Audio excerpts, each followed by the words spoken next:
Anak merupakan generasi penerus bangsa.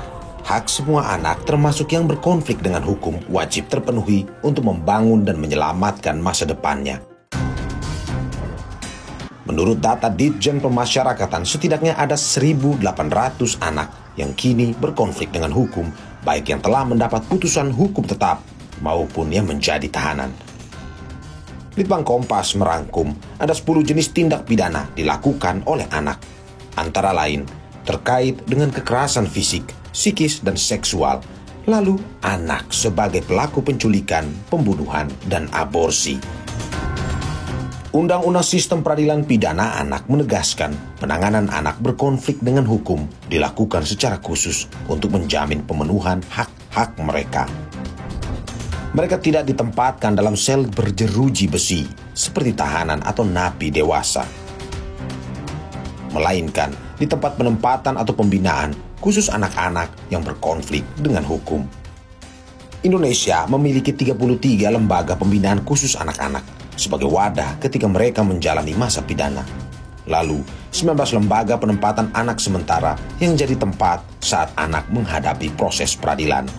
Ketika sudah menjalankan proses hukumnya, dia bisa berintegrasi dengan masyarakat gitu.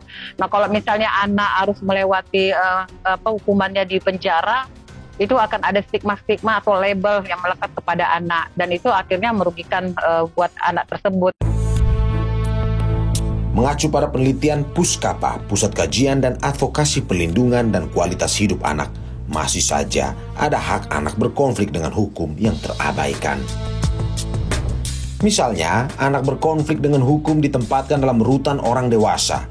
Mereka tak didampingi penasihat hukum, sulit mengakses pendidikan dan layanan untuk tahanan serta napi anak digabung. Untuk kasus-kasus anak berkonflik dengan hukum, memang sistemnya belum berjalan. Nah, kalau kita Jakarta mungkin kita punya RPSA, lembaga pemasyarakatan buat anak ada gitu kan. Tapi di daerah-daerah lain yang kami lihat ya, itu juga belum ada gitu. Jadi solusinya ya udah, anak harus dimasukkan ke dalam rutan gitu. Nah, menurut kami memang pemenjaraan tadi bukan solusi terbaik buat anak tadi. Yang pasti anak bisa menjalankan proses hukumnya sesuai dengan tindak pidana yang dia lakukan, tapi memang ada tempat khusus yang harus diberikan buat anak gitu, agar tadi hak-haknya tadi sebagai seorang anak untuk mendapatkan pendidikan juga tidak dilanggar oleh negara. Lantas, bagaimana upaya negara agar hak-hak anak yang berkonflik dengan hukum tetap terlindungi? Tentu perspektifnya adalah memastikan pemenuhan hak anak, lalu kemudian memberikan perlindungan khusus bagi anak gitu ya. Upaya-upaya ini terus kita lakukan, bentuknya dengan berbagai upaya.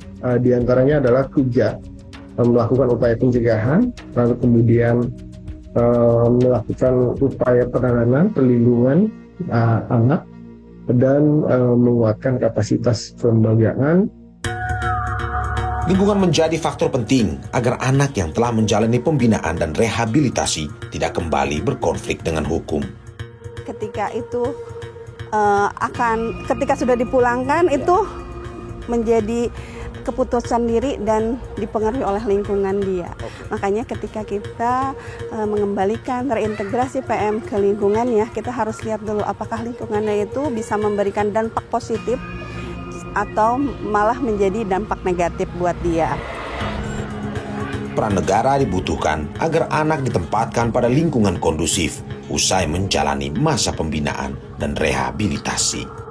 Nah, tentu poinnya adalah ketika kembali ke masyarakat, maka keluarga dan masyarakat harus memberikan dukungan dan menerima mereka dengan tidak memberikan stigma atau memberikan label atau melakukan kekerasan dalam bentuk apapun, membunuh dan lain-lain, sehingga upaya-upaya ini kita berharap bisa dilakukan dengan sebaik-baiknya, dan kita berharap anak-anak kita tidak kembali lagi ke masalah sebelumnya yang mereka harus menghadapi persoalan hukum.